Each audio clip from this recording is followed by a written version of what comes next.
guys, welcome back to the channel. So, new day, new project. We actually have 3 new projects on the property. And because of some rain, we're going to end up working in here on free candy today.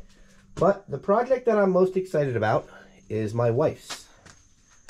And that is this, a 1969 Mercury Cougar. Now, we just got this car a couple days ago, and she is fantastic.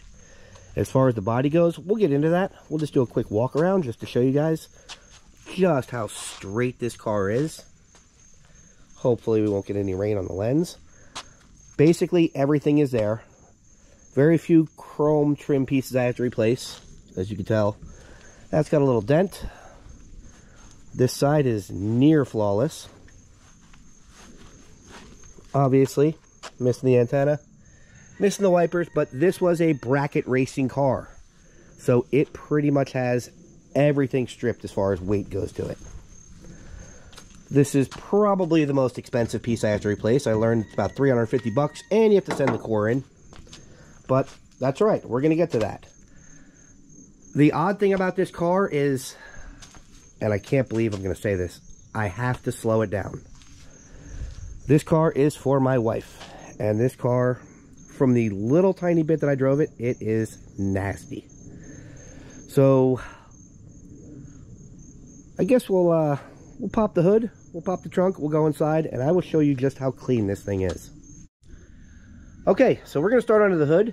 Not that impressive yet, obviously, but what's most impressive is the lack of rust, which I am not used to. Now, if anyone, if you guys ever own a pony car, you know these always rust out.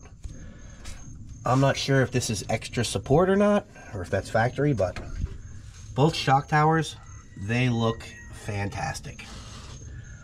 You can see fully functional ram air scoop. She does have an electronic water pump. We're going to convert that back, more than likely, just to belt driven. 351 Windsor in it, I believe.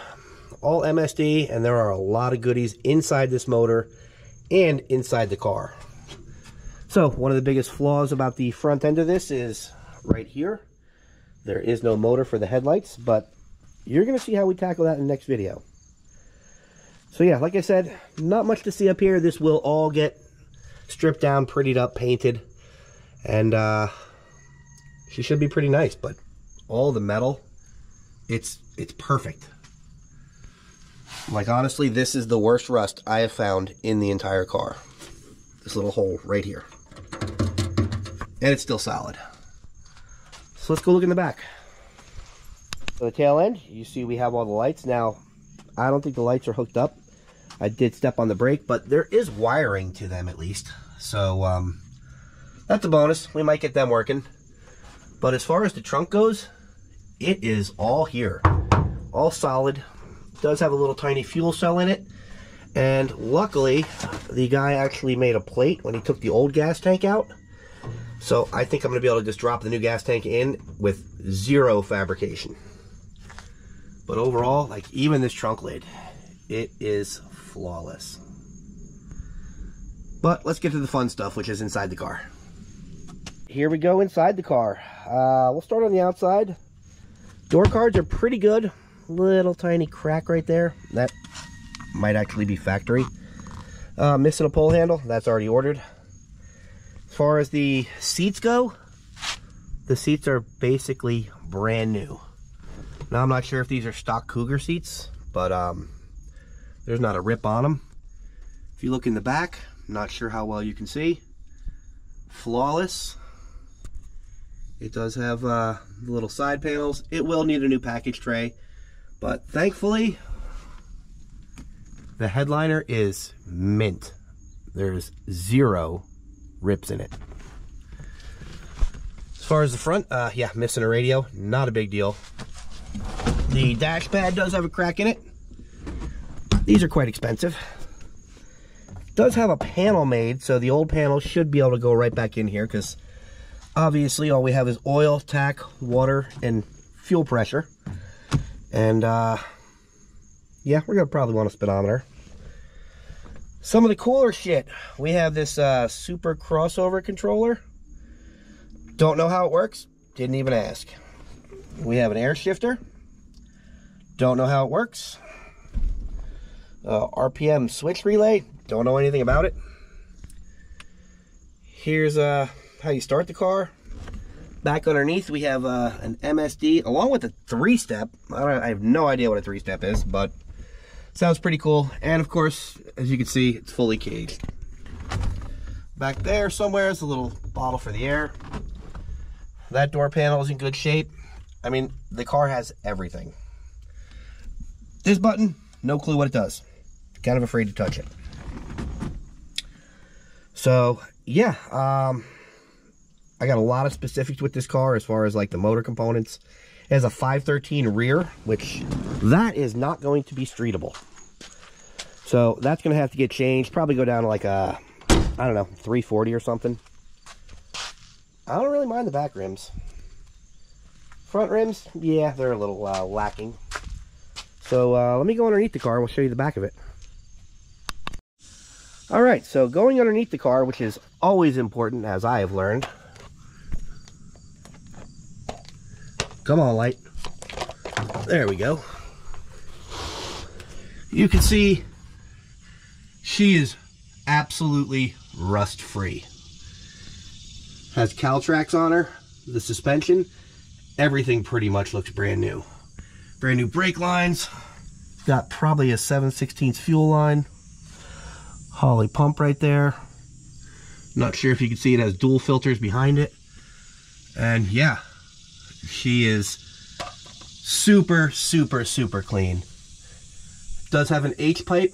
Probably can't see that up there. It is running cherry bombs right now, but we're going to switch that up. Yeah, it's got a drive shaft loop. Man, the more I look at this car, the better it gets. Also underneath it does have like the huge flat oil pan, which is really cool. I'm not going to go up front, but just wanted to show you guys just how clean this thing is. So let's get back out from under the car. As far as bodywork goes, this is the worst of it. I have a little tiny bit of rust right here and a little tiny dent right there. Other than that, there's no dents on this thing. It is as straight as it can be. And it's all metal. I did take a magnet, go around it. Didn't find any plastic. That's always a good thing. I mean, even up in here, like, she's damn near flawless. I'm not gonna lie, I got a fantastic deal because this car does not have a title. Most race cars don't. Did run low 12s consistently. And yeah, this is the wife's. So if you watch the channel, you know me, I usually do my own paint and body work. Usually comes out like shit. So this car is too expensive. It's getting sent out. So thanks for watching. Hopefully you like the car.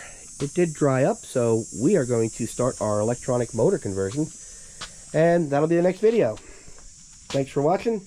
Don't forget to like and subscribe and do all that other shit that successful YouTubers tell you to. And get off the couch and get in the garage.